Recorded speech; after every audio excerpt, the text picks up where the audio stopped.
والصلاة والسلام على سيد الأنبياء والمرسلين أما بعد فأعوذ بالله من الشيطان الرجيم بسم الله الرحمن الرحيم أو كما قال النبي صلى الله تعالى عليه وسلم خير يوم طلعت عليه الشمس يوم الجمعة صدق الله العظيم وصدق رسوله النبي الكريم ونحن على ذلك لمن الشاهدين والشاكرين والحمد للہ رب العالمین۔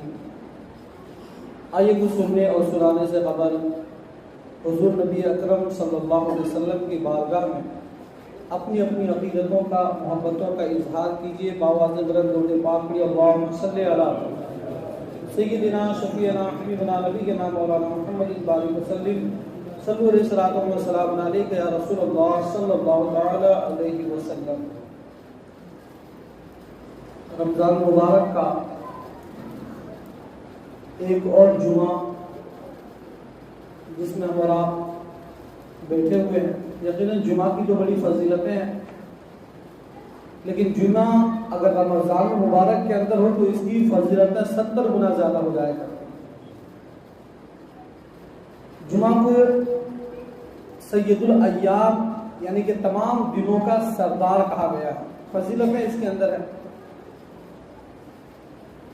لیکن سوال یہ ہوتا ہے کہ کیا یہ جمعہ آخری جمعہ ہے یا پھر آخری الوداع ہے، جس کو الوداعی جمعہ کہتے ہیں۔ اس میں رمضان مبارک کے آخری ایام میں جو جمعہ آتا ہے اس کو لوگ الوداع جمعہ کہتے ہیں۔ اس میں یہ کوئی تہوار ہے ہی نہیں، ہر جمعہ ہمارے لیے تہوار ہے۔ اس لیے تہوار ہے کیونکہ یہ تمام دنوں کا سردار ہے، اور اسی دن کو اللہ تبارک و تعالیٰ نے آدم علیہ السلام کی تخلیق کی، دنیا کو وجود بخشا، قیامت بھی اسی دن آنی ہے۔ موسیٰ علیہ السلام نے عصا بھی اسی دن کو مارا تھا، یعقوب علیہ السلام کی بینائی بھی اسی دن آئی تھی، نوح علیہ السلام کی کشتی بھی جا کر کے جمعے کے دن ٹھہری تھی کنارے پہ۔ تو جمعہ کے اندر تو بہت ساری برکتیں، بہت ساری فضیلتیں ہیں، لیکن اس کو ہم لوگوں نے تہوار کے طور پر منانا شروع کر دیا۔ لیکن صحابہ کرام کے ساتھ الگ معاملہ تھا۔ صحابہ کرام جب آخری جمعہ آتا تو ان کی کیفیت بدل جاتی ہے، یہ روتے گڑ گڑاتے بارگاہ خداوندی میں دعا کرتے کہ یہ مبارک مہینہ اب ہمارے درمیان سے رخصت ہو رہا ہے۔ وہ جانتے تھے رمضان مبارک کی قدر کیا ہے، اس کی اہمیت کیا ہے، اور رمضان مبارک میں ہمیں اللہ تبارک و تعالیٰ کی بارگاہ میں معافی تلافی کرنی تھی، ہمیں نمازیں پڑھنے تھے، ہمیں قرآن پاک کی تلاوت کرنی تھی، ہمیں کثرت کے ساتھ اوراد و وظائف کرنے تھے۔ تیزی کے ساتھ دن گزر رہے ہیں، ہمیں کوئی پرواہ نہیں۔ لیکن صحابہ کرام جیسے جیسے رمضان مبارک کا سفر ختم ہوتا، آخری عشرے میں پہنچتے تو خوب روتے اور دعائیں کرتے کہ اے پروردگار عالم ہمارے لیے ان دنوں کو اور لمبا کر دے تاکہ ہم کھل کر کے تیری عبادت کر سکیں۔ بہت سارے لوگوں نے 3-4 دن سے مسلسل کال پہ کال، میسج پہ میسج، حضرت کیا یہ جمعہ الوداع ہوگا؟ تو قرآن و حدیث میں اس جمعے کی تو الگ سے کوئی فضیلت نہیں آئی۔ ہاں یہ ہے کہ آخری جمعہ ہے تو ہمارے لیے پیغام یہی ہے کہ بھیا جمعہ کا دن ہے، مبارک دن ہے، رمضان مبارک کا آخری جمعہ ہے، تو آج اللہ کی بارگاہ میں اپنے گناہوں سے معافی مانگ لو، معافی تلافی کر لو۔ جمعے کا مبارک دن بھی ہے، رمضان کا مہینہ بھی ہے، جب دعائیں کریں گے تو انشاءاللہ کریم اللہ تبارک و تعالیٰ فضل فرمائے گا، کرم فرمائے گا، ہماری زندگی نیکیوں میں تبدیل ہو جائے گی۔ توبہ کرنے کا دن ہے، اس میں تو الگ سے کوئی نماز بھی نہیں ہوتی ہے۔ الوداع میں کوئی الگ سے نماز ہے کیا؟ ایسا تو نہیں کہ ہر جمعہ کو 2 رکعت پڑھاتے تھے، اس بار 3 رکعت پڑھا دیں گے یا 4 رکعت پڑھا دیں گے، ایسا تو کچھ نہیں۔ ہاں خطبے الگ ہیں، اور اگر اس خطبہ کو نہ بھی پڑھا جائے تو کوئی حرج نہیں ہے، شرعی تقاضا تو یہ، لیکن پڑھنا، اور ہمارے علماء کرام نے اس کو اس لیے پڑھا اور اس لیے پڑھتے تاکہ لوگوں کو پتا چلے کہ رمضان ہمارے درمیان سے رخصت ہو رہا ہے، قدر کرو اس کی۔ اللہ کا فضل تلاش کرو، اپنے آخرت کی تیاریوں میں مصروف ہو جاؤ۔ ابھی ایک نیکی کرتے ہو تو اللہ 70 نیکیوں کا ثواب عطا فرماتا ہے۔ چند دن تمہارے زندگی کے بچے ہوئے ہیں رمضان مبارک کے، ان میں تم خوب نیکیاں کرو اور خوب ثواب اکٹھے کرو، توبہ کرو، صدقہ فطر ادا کرو، اپنے مال سے زکوٰۃ ادا کرو۔ یہی اس خطبے کے اندر پیغام دیا جاتا ہے۔ تو آخری جمعے میں یعنی جمعۃ الوداع کے موقع پر خطبہ دیا جاتا ہے۔ بہرحال تو قرآن مجید میں اور حدیث پاک کے اندر جمعے کے دن کی بہت ساری فضیلتیں آئی ہیں جو کہ موجود ہے۔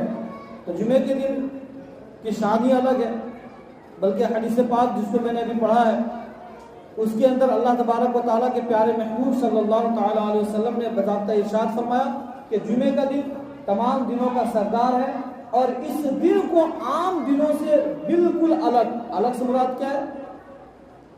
اچھا کپڑا، کیونکہ عید ہے، ہفتے کی عید ہے، یہ ہر ہفتے کی عید ہے، یہ اچھا کپڑا، خوشبو،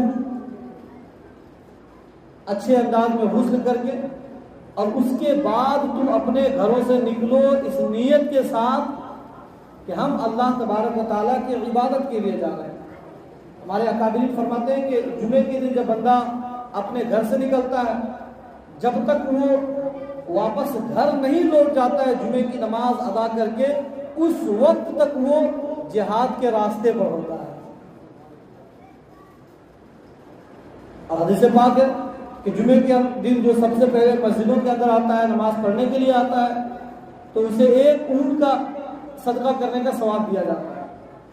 جو اس کے بعد آتا ہے اسے ایک بکرے صدقہ کرنے کا ثواب دیا جاتا ہے۔ اس کے بعد جو پھر آتا ہے وہ بعد نے کہا کہ ایک مرغی یا ایک انڈے کا صدقہ کرنے کا اسے ثواب دیا جاتا ہے۔ اس کے بعد پھر جتنے لوگ آتے جاتے ہیں اس کی نیت کے مطابق اسے اجر دیا جاتا ہے۔ لیکن جب خطبہ شروع ہو جاتا ہے، اللہ 2 فرشتوں کو جمعے کے دن مقرر کرتا ہے کہ وہ دروازے پر بیٹھ کر ان لوگوں کا نام ترتیب دے لکھے جو جمعہ پڑھنے کے لیے اپنے گھروں سے آ رہے ہیں، اور سب کے نام اس کے والد کے نام کے ساتھ لکھا جاتا ہے، فلاں بن فلاں، فلاں بن فلاں، فلاں بن فلاں، سب کے نام لکھے گئے۔ لیکن جیسے اذان ثانی یعنی کہ دوسری اذان دینے کے لیے مؤذن پیچھے کھڑا ہوا، اور خطبے سے پہلے جو اذان دی جاتی ہے، اب جیسے اذان شروع ہوئی ویسے اب وہ دفتر، وہ رجسٹر بند ہو جاتا ہے، اس لیے کہ اب اذان سننے کا حکم ہے وہاں پہ۔ بہت سارے لوگ ایسا کرتے ہیں کہ ادھر موجود صاحب اذان ثانی یعنی کہ جمعہ میں جو دوسری اذان ہوتی ہے وہ دے رہے ہوتے ہیں، اور کچھ لوگ اس وقت جو ہے وہ ہاتھوں کو بھی چوم رہے ہوتے ہیں اور دائیں بائیں بھی دیکھ رہے ہوتے ہیں، اور کچھ کھڑے ہوتے ہیں، کچھ چل رہے ہوتے ہیں۔ بلکہ حکم یہ ہے کہ جب خطبے کا وقت شروع ہو جائے تو تم جہاں ہو، جس طرح ہو، وہیں ٹھہر جاؤ، گردنیں فلان کر نہ جاؤ، یعنی کہ صفوں کے بیچ سے نہ گزرو۔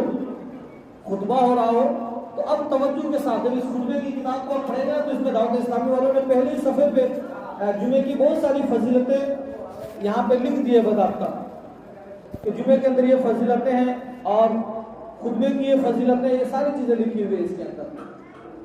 ہمارے ساتھ بھی ایسا ہوتا ہے، کبھی کبھی دیکھتے ہیں کہ خطبہ ادھر چل رہا ہے اور کچھ لوگ آ رہے ہیں اور دوران خطبہ جو ہے چل بھی رہے ہیں، لوگوں کی گردنیں بھی پھلانگ رہے ہیں، باتیں بھی کر رہے ہیں، تو یہ درست طریقہ نہیں ہے۔ درست یہ ہے کہ تم جہاں ہو، جس حال میں ہو، خطبے کی آواز تم تک پہنچ رہی ہے وہیں بیٹھ جاؤ، اور بیٹھ کے پہلے مکمل خطبہ سنو۔ بلکہ جب خطبے کے لیے امام صاحب کھڑے ہو تو 2 زانوں جس طرح نماز میں آپ بیٹھتے ہو اس طرح بیٹھ کر کے، ہاتھوں کو باندھ کر کے، نگاہیں جھکا کر کے ادب سے خطبہ سنیے۔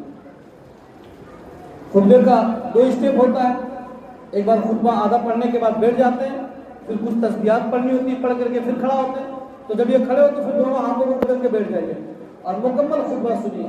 اگر کوئی اس طرح سے عمل کرتا ہے کہ دونوں خطبوں کے درمیان خاموشی سے خطبہ سنتا ہے تو اسے 2 رکعت نفل نماز پڑھنے کا ثواب عطا کیا جاتا ہے۔ لیکن جو بندہ چل رہا ہوتا ہے اور دوسروں کے خیالات میں خلل ڈال رہا ہوتا ہے، توجہ سے اسے سننے نہیں دیتا، وہ خود بھی گنہگار ہوتا ہے، دوسرا بھی توجہ سے نہیں سن پاتا ہے۔ تو اس چیز کا بھی خیال رکھیں جمعہ کے دن خاص کر کے کہ خطبے کے دوران خطبہ جو ہے وہ آپ کسی کی گردنیں ہرگز نہ پھیلائیں، جہاں جگہ ملے وہیں پر بیٹھ جائیں۔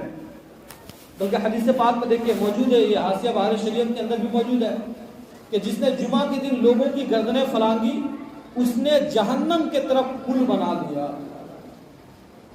ترمذی شریف کی حدیث پاک ہے۔ پھر آگے ہوا کہ اس کے ایک معنی یہ ہے کہ اس پر لوگ چڑھ کر کے لوگ جہنم میں داخل ہوں گے۔ کتنی بڑی وعیدیں ہیں اس کے لیے۔ بزرگان فرماتے ہیں کہ دو زانو بیٹھ کر خطبہ سنیں، پہلے خطبے میں ہاتھ باندھیں، دوسرے میں زانو پر رکھیں، تو انشاءاللہ الکریم 2 رکعت کا ثواب ملے گا۔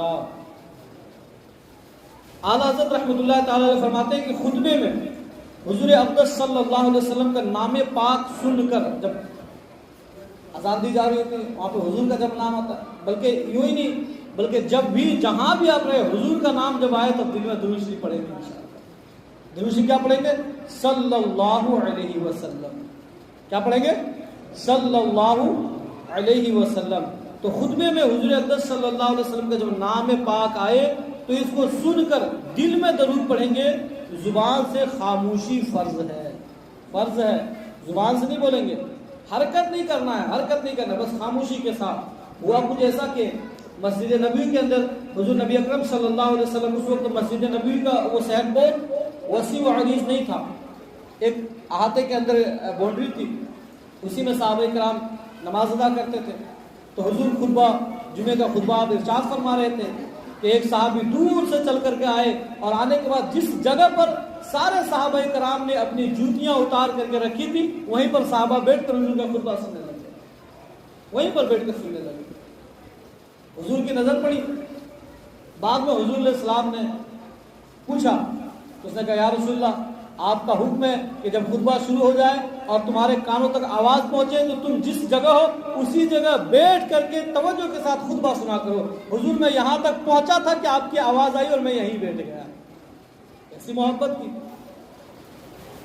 اعلیٰ حضرت مزید فرماتے ہیں کہ بحالت خطبہ، خطبے کی حالت میں چلنا حرام ہے، یہاں تک کہ علماء کرام فرماتے ہیں کہ اگر ایسے وقت آیا کہ خطبہ شروع ہو گیا تھا تو جہاں تک پہنچا وہی رک جائے، آگے نہ بڑھے، یہ عمل ہوگا۔ اور حال خطبہ میں کوئی عمل روا یعنی جائز نہیں ہے۔ جہاں تک پہنچے تھے وہیں پر آپ ٹھہر جائیں گے، وہیں بیٹھ جائیے، دروازے پر بیٹھ جائیے، سیڑھیوں تک پہنچے تھے سیڑھیوں پر بیٹھ جائیے۔ خطبہ مکمل ہو جائے اس کے بعد جب کہا جائے کہ صفوں کو درست کریں تو صفوں میں آ جائیے، صفوں کو درست فرما لیجیے۔ یہاں تک کہ چلنا تو دور کی بات ہے، باتیں کرنا تو دور کی بات ہے۔ اعلیٰ حضرت فرماتے ہیں کہ خطبے میں کسی طرف گردن پھیر کر دیکھنا بھی حرام ہے۔ خطبے میں گردنیں پھیر کر دائیں بائیں دیکھنا بھی حرام ہے۔ بات کرنا تو دور کی بات ہے، چلنا تو دور کی بات ہے۔ تو ہمارے اندر جو کمزوریاں ہیں کہ خطبے کے دوران ہم چل رہے ہوتے ہیں، باتیں کر رہے ہوتے ہیں، ادھر خطبہ پڑھا جا رہا ہوتا ہے، ادھر آپ کا الگ خطبہ چل رہا ہوتا ہے، تو ان چیزوں سے برائے کرم پرہیز کریں۔ اب آئیے اہم بات کی طرف۔ جمعۃ الوداع کی اہمیت تو آپ لوگ جانتے ہی ہیں۔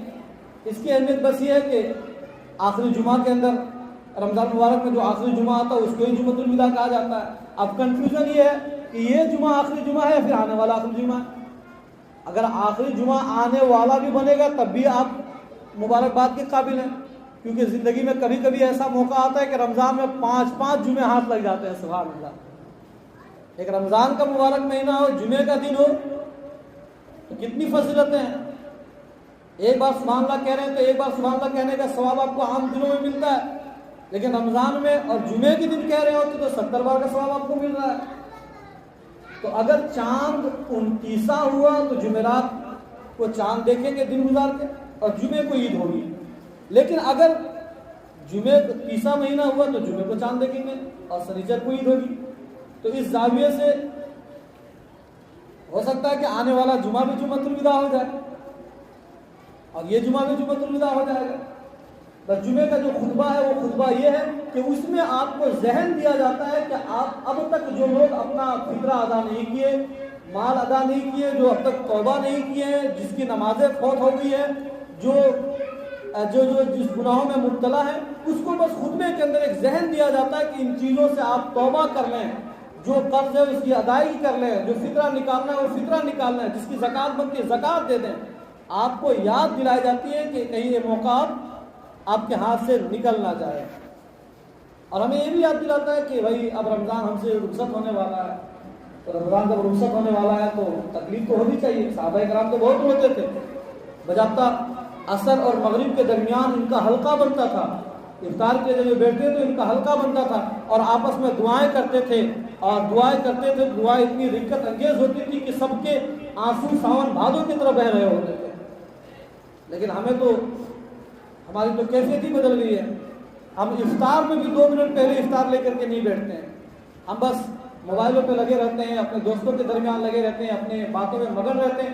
بس جیسے مؤذن صاحب نے آواز دینی شروع کی, اذان دینی شروع کی, ویسے ہی فوراً ہم بیٹھ کر کے بسم اللہ پڑھا گے اور افطار میں شروع کر دیں. طریقہ تو یہ نہیں ہے.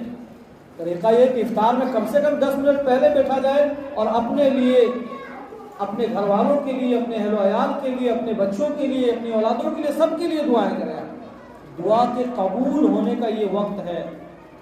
چند وہ گھڑی جس میں یہ بیان کیا گیا کہ دعا کے قبول ہونے کا یہ وقت ہے, اس میں سے ایک وقت افطار کا بھی شامل کیا گیا ہے. کہ افطار کے وقت جب روزے دار کے سامنے افطاری موجود ہوتی ہے اور سامنے ٹھنڈے مشروبات پڑے ہوتے ہیں, کھانے پینے کی چیزیں پڑی ہوتی ہیں, لیکن اللہ کے حکم پر عمل کرتے ہوئے بندہ کھا نہیں رہا ہوتا ہے, چپ چاپ بیٹھا ہوتا ہے, تو اس وقت وہ صبر کے ساتھ جب ہاتھ کو اٹھا کر کے دعا کرتا ہے اور کہتا ہے پروردگار عالم سامنے ساری چیزیں پڑی ہوئی ہیں, پیاس بھی شدت کی لگی ہوئی ہے, بھوک بھی کڑاکے کی لگی ہوئی ہے, لیکن تیری رضا کے لیے نہ ہم کھا رہے ہیں نہ پی رہے ہیں. اے پروردگار عالم میری اس محبت کو قبول فرما, اس کا ہمیں بہترین بدلہ عطا فرما.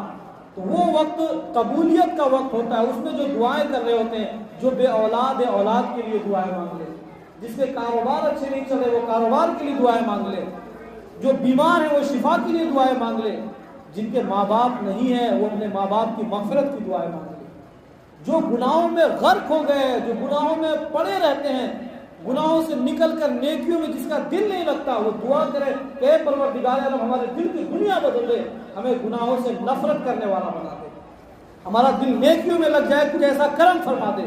جب آپ اس طرح کی دعائیں کریں گے تو انشاءاللہ الکریم آپ کو رمضان المبارک کی برکتیں نصیب ہوگی. ورنہ رمضان آیا گیا, آپ کے اندر کوئی تبدیلی نہیں آئی تو پھر کیا فائدہ ہوا. کسی نے پوچھا تھا امام غزالی رحمۃ اللہ تعالیٰ علیہ سے کہ حضرت میں کیسے جانوں کہ میرے روزے قبول ہوئے یا نہیں ہوئے. ہوتا ہے نا بھائی, آپ روزے رکھ رہے ہیں, تراویح کا اہتمام کر رہے ہیں, نوافل کا اہتمام کر رہے ہیں, صدقہ فطرات سب کچھ ادا کر رہے ہیں, کیونکہ بندہ دلی دل میں سوچ رہا ہوتا کہ پتہ نہیں میرے سارے ارکان مکمل ہو رہے ہیں یا نہیں ہو رہے ہیں, میں جو عبادتیں کر رہا ہوں یہ اللہ کی بارگاہ میں قبول بھی ہو رہا ہے یا نہیں ہو رہا ہے. تو امام غزالی سے کسی نے پوچھا تھا کہ حضرت بتائیے کہ میں کیسے جانوں کہ میرے روزے قبول ہوئے یا نہیں ہوئے, یہ نسخہ سب کے لیے ہے. امام غزالی نے کتنا پیارا جواب دیا, فرمایا کہ سنو, اگر رمضان المبارک کے بعد تمہارا دل نیکیوں کے طرف لگنے لگ جائے تو سمجھ جانا کہ اللہ نے تمہاری عبادت کو قبول فرما لیا. نیکیوں کے طرف آ جانا یہ اللہ کے فضل سے ہوتا ہے, اور اللہ اسی کے اوپر فضل فرماتا ہے جو بندہ سچے دل سے اللہ کی عبادت میں مصروف ہے. تو اگر آپ کے اندر تبدیلی آ رہی ہے, آپ کا ذہن بدل رہا ہے اور آپ نیکی کے کاموں کی طرف بڑھ رہے ہیں, تو اس کا مطلب یہ ہے کہ آپ خوشی اور خضوع کے ساتھ اللہ کی عبادت میں مصروف ہیں. لیکن آپ کے اندر تبدیلی نہیں آ رہی ہے, رمضان سے پہلے جہاں کھڑے تھے رمضان کے بعد بھی آپ وہیں کھڑے, ایک قدم بھی آپ نیکیوں کی طرف آگے نہیں بڑھے ہیں, تو پھر سمجھ جائیں کہ ہمارے دل کے اندر جو خوشی اور خضوع ہونی چاہیے تھی, جو شوق اور لگن اور للک ہونی چاہیے تھی, وہ ہمارے سینے کے اندر اب تک پیدا نہیں ہوئی ہے. تو اس کا بھی جائزہ لینا یہ ہمارے لیے بہت ہی زیادہ ضروری ہے. اللہ تبارک و تعالی ہم تمام لوگوں کی ان باتوں کو سمجھنے کی توفیق عطا فرمائے. اب ایک اور اہم ترین بات حدیث پاک کے اندر ہے, الطہور شطر الایمان, اللہ پاکیزگی والوں سے محبت کرتا ہے. صاف صفائی, بلکہ صفائی کو تو ایمان کا حصہ کہا گیا ہے. یہ صفائی, صاف صفائی جو ہے جیسے بدن کا صاف ہونا, کپڑے کا صاف ہونا, جگہ کا صاف ہونا, گھر کا صاف ہونا, گلی محلے کا صاف ہونا, جس جگہ پر آپ رہتے ہیں اس جگہ کا صاف ہونا, اس کو صفائی کہا گیا ہے. صفائی کے بارے میں بلکہ سورہ بقرہ کے اندر اللہ تبارک و تعالیٰ کا ارشاد ہوا، آیت کریمہ نمبر ہے 222، اللہ کا ارشاد ہے ان اللہ یحب التوابین و یحب المتطہرین۔